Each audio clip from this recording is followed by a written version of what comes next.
TTD chairman BR Naidu గారండి. ఆయన కొన్ని మాటలు మాట్లాడుతున్నారు. ఏం మాట్లాడారు అసలు ఏంటనేది ఆయన మాటలు విన్న తర్వాత మనం మిగిలిన విషయాలు మాట్లాడుకుందాం. కొంచెం శ్రద్ధగా వినండి.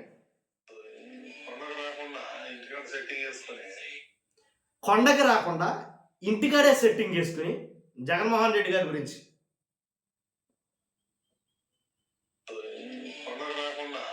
సెట్టింగ్ చేసుకుని ప్రసాదం పెడితే అందరం చూసాం. కోట్ల మంది ప్రజలు ఎవరికి ప్రసాదం పెడితే వాళ్ళకి పెడితే విన్నారా? కొండకు రాకుండా ఇంటికాడే సెట్టింగ్ చేసుకుంటే ఏంటి ప్రసాదం పెడితే ఎవరికి ప్రసాదం పెడితే అని అడిగాడు రిపోర్టర్. యాంకరు ఎవరికి ప్రసాదం పెడితే అనేది భారతీకే. విన్నారా ఈ మాట? భారతీకేనంట. భారతీ అంటే ఎవరు అర్థమైందా మీకు? ఎవరి గురించి మాట్లాడుతున్నాడు ఆయన? టీటీడీ చైర్మన్ గారు బిఆర్ నాయుడు గారు ఎవరి గురించి మాట్లాడుతున్నారు? ఆయన భారతీ గురించి. భారతీ అంటే ఎవరు? ఏకవచనంతో సంబోధిస్తూ భారతీ రెడ్డి గారి గురించి, అంటే వైఎస్ మాజీ ముఖ్యమంత్రి వైఎస్ జగన్మోహన్ రెడ్డి గారి సతీమణి భారతీ రెడ్డి గారి గురించి మాట్లాడుతాడు ఆయన. భారతీ గురించి ఏకవచన సంబోధనంతో. అర్థమైందా? ఇప్పుడు అర్థమైందా? ఇది వీడియో నేను పెడతాను. ఒకవేళ నేను చెప్పింది అబద్ధమని మీరు అనుకుంటారు. ఖచ్చితంగా ఈ వీడియో కూడా పెడతాను, చూడండి. అంటే ప్రసాదం పెట్టారంట. భారతీ రెడ్డి గారికి ప్రసాదం పెడితే తినకుండా పక్క పడేసింది అన్నాడు ఆయన. లేదు, ఆవిడ తిన్నది. ఇదైతే క్లియర్ కట్గా కనిపిస్తుంది, కళ్ళకి కట్టినట్టు. ఒకసారి కాదు, చాలా సందర్భాల్లో వాళ్ళు టెంపుల్స్కి వెళ్ళినప్పుడు ప్రసాదం పెడితే తింటారు, దాన్ని కళ్ళకు అద్దుకుంటారు, మొత్తం అన్నీ జరుగుతాయండి. కావాలని మసిపూసి మారేడు చెయ్యాలనుకోవడం కరెక్ట్ కాదు. పైగా బిఆర్ నాయుడు గారు చెప్పడం అసలు కరెక్ట్ కాదు నన్ను అడిగితే కనుక. ఎందుకంటే అసలు వాస్తవంగా అయితే కనుక టీటీడీ చైర్మన్ ఎవరికైనా ఇవ్వాల్సి వస్తే ఇక మీదట కూడా పార్టీలు గ్రహించాలండి, ఎవరు అధికారంలో ఉన్నా సరే. ఎందుకంటే కనుక ఈ టీటీడీ చైర్మన్ ఇలాంటి అంటే కొంతమంది కొన్ని కోట్ల మంది మనోభావాలకు సంబంధించిన సున్నితమైన అంశాలు ఇవి. కానీ ఇలాంటి వాటి మీద చైర్మన్లు కానీ ఇలాంటి వాళ్ళని ఎలా పెట్టాలంటే రాజకీయాలకు అతీతంగా ఉండే వాళ్ళని పెట్టాలా. కొంచెం అంటే హిందూ భావాలు కలిగినటువంటి వాళ్ళని, ధార్మిక ఇలాగ సనాతన భావాలు కొన్ని కలిగిన వాళ్ళని, అలాంటి వాళ్ళని పెట్టాలి. పెడితే హిందూ ఆలయాలు కానీ హిందూ మనోభావాలు కానీ సస్యశ్యామలంగా ఉంటాయని చెప్పాలి ఒక మాటలో. దాంట్లో ఎలాంటి డౌట్ లేదు, చాలా చక్కగా వెలసిల్లుతాయి. లేదు అని అనుకుంటే కనుక రాజకీయాలు చొప్పించాలి అని అనుకుంటే కనుక ఇలాగే ఉంటాయి. చూసారుగా, హిందూ దేవాలయాల్లో అపశృతులు, అపచారాలు, అలాగే చనిపోవటాలు, 6 ఎంతమంది చనిపోయారు, ఇలాంటివన్నీ జరుగుతాయి ఇలా ఉంటేనే. కాబట్టి స్త్రీని మహిళల్ని గౌరవప్రదంగా మాట్లాడడం మనకున్న అలవాటు. అలాగే మాట్లాడాలంట నేను అడిగితే కనుక ఎవరైనా సరే, అది జగన్మోహన్ రెడ్డి గారి సతీమణి గారైనా కానీ లేదా కింద ఉన్నటువంటి ఎవరైనా సరే, స్థాయి ఏదైనా కానీ మహిళల పట్ల చాలా చాలా చాలా గౌరవంగా మాట్లాడాలి అని అంటాను నేను. మరి ఎందుకు ఈయన ఇలా మాట్లాడారు ఒక్కసారి విందామా? ప్రసాదం పెడితే అందరం చూసాం. ఎవరికి ప్రసాదం పెడితే భారతీకి పెడితే అది ఇట్లా పడేసింది. భారతీకి పెడితే అది ఇట్లా ఇప్పుడు భారతీకి పెడితే ఇలా పడేసింది ఇలాగా. ఆయన మాట్లాడి అది ఎంతవరకు కరెక్ట్? అది పైగా మీరు చూస్తుందేమో ఆయన మాట్లాడుతుంది ఎక్కడ పబ్లిక్గా మాట్లాడతారో అది కొన్ని కోట్ల మంది చూస్తారు అది. కాబట్టి మా దగ్గర ప్రూఫ్లు ఉన్నాయి, మా దగ్గర వీడియోలు ఉన్నాయంటే కనుక ఏంటి ఆ వీడియో ఒకసారి చూద్దాం.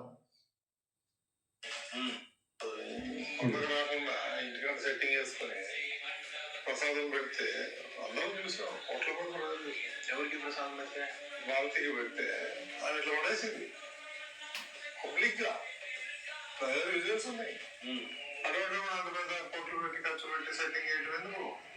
అంతమ్మ పూజలు చేయడం ఎందుకు? వినంగా ఆ దొంగ పూజలు చేయడం ఎందుకు, సెట్టింగ్ వేయడం ఎందుకు ఆయన మాట్లాడుతున్న మాటలు. కాబట్టి వాస్తవంగా అయితే కనుక వైఎస్ఆర్సీపీ వాళ్ళు ఈ వీడియో మీద మండిపడిపోతున్నారండి. వైఎస్ఆర్సీపీలో చాలామంది చాలా వీడియోలు బయటకు వస్తున్నప్పుడు ఏకవచనంతో మాట్లాడడం భారతీ రెడ్డి గారిని. కాబట్టి అలా మాట్లాడడం కరెక్టేనా? ఎవరైనా సరే మహిళల్ని గౌరవించి మాట్లాడాలి కదా. పైగా ఒక పదవిలో ఉన్న ఆయన, పైగా అందులోనూ మన మామూలు పదవి కూడా కాదు, టీటీడీ చైర్మన్, ఎన్నో విలువలు అనేటువంటి పదవి. కాబట్టి అలాంటి పదవి అసలు వాస్తవంగా అయితే కనుక మిడ్ నైట్ మసాలాలు నడుపుకునే ఆయన టీటీడీ చైర్మన్ చేయడమే మహా దౌర్భాగ్యం అనేది కనుక వైసీపీ వాళ్ళు మాట్లాడుతున్నారు. చాలా చాలా కోపంగా ఉన్నారు వాళ్ళైతే కనుక. కాబట్టి అలాంటి వాళ్ళు పెట్టడం వల్ల గోవులు చనిపోవడం, 6 చనిపోవడం, ఇలాంటి సంఘటనలన్నీ జరుగుతున్నాయంటే ఎందుకు జరుగుతున్నాయి? ఇలాంటి వాళ్ళు వాళ్ళే అనేది కనుక మాట్లాడుతున్నారండి. నిజము అని అనిపిస్తే కనుక మీ అభిప్రాయం తెలియజేయండి. ఎందుకు చెప్తానంటే ఖచ్చితంగా నేను ఇప్పుడు ఆ వీడియో కూడా పెడతాను సాధ్యమైనంత వరకు. కానీ బ్యాక్గ్రౌండ్లో మ్యూజిక్ ఏదో ప్లే అవుతుంది కాబట్టి పెట్టచ్చో పెట్టకూడదు చూసి నేను ఆ వీడియో పెడతాను. కాబట్టి రాజకీయాలు చేయొచ్చు, తప్పులేదు, కానీ దేవుడితో రాజకీయాలు చేయకూడదు. నేను చెప్పేది అదే అల్టిమేట్గా.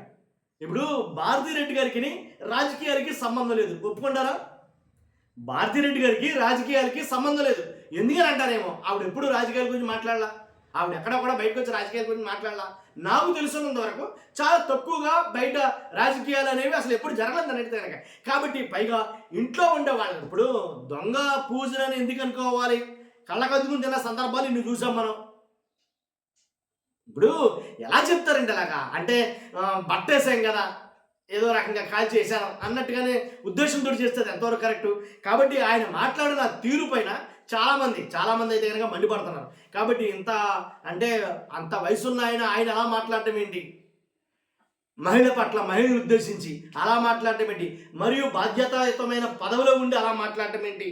కాబట్టి పైగా అందులో ఇంట్లో ఉండే ఆడవాళ్ళ గురించి బయటకు లాగడం ఏంటి? రాజకీయాలకి సంబంధం లేకుండా, రాజకీయాల గురించి మాట్లాడకుండా ఇంట్లో ఉండే ఆడవాళ్ళ గురించి ఇలా మాట్లాడటం ఏంటి అనేది కనుక చాలామంది, మరి ముఖ్యంగా వైఎస్ఆర్సీపీలో ఉండేవాళ్ళు చాలామంది కూడా చాలా చాలా చాలా చాలా కోపంగా ప్రదర్శిస్తున్నారు. మీ అభిప్రాయం ఏంటో ఖచ్చితంగా కామెంట్ రూపంలో తెలియజేయండి. నేను ఈ వీడియో పెట్టిన తర్వాత చూసిన తర్వాత మీరు అభిప్రాయం తెలియజేయండి. ఓకేనా? Thank you very much. ఇంటికంటే సెట్టింగ్ చేసుకొని ప్రసాదం పెడితే అందరం చూసాం, కోట్ల మంది ప్రజలు చూసాం. ఎవరికి ప్రసాదం పెడితే? భారతికి పెడితే ఆమె ఇట్లా పడేసింది పబ్లిక్ గా. నా దగ్గర విజువల్స్ ఉన్నాయి. అటువంటి అంత పెద్ద కోట్లు పెట్టి ఖర్చు పెట్టి సెట్టింగ్ చేయటం ఎందుకు? ఆ దొంగ పూజలు చేయటం ఎందుకని నా